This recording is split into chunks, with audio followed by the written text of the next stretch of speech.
The number of people dying with COVID-19 is rising, but tomorrow our COVID rules are expected to be relaxed. We'll have more on that in a moment. But first, 15 people died with COVID-19 today, and there are still more than 1,000 people in hospital with the virus. There's also been a big jump in cases to nearly 21,000, and Canterbury recorded 3,500 of those. Here is Imogen Wells.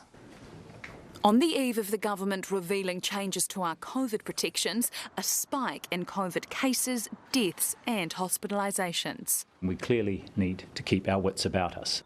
15 people have died, taking the 7-day rolling average to 10, and they aren't all young. Yesterday, a person in their 20s died, and in New South Wales, 2-year-old Carter Chung had his life support turned off over the weekend after becoming seriously unwell and with no previous underlying health conditions. This is not a trivial infection. I want to encourage everybody to do everything they can to reduce the risk to themselves and others.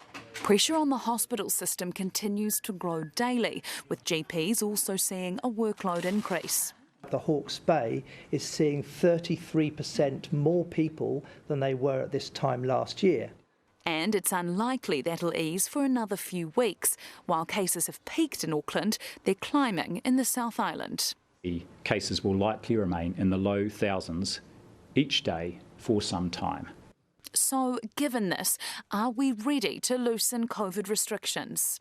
100%, yeah. Maybe a change might help. We seem to have reached the peak in a lot of our cities, and we need to start looking forward. As we come down off the peak of the Omicron outbreak, it's appropriate that we look at and I think adjust the settings.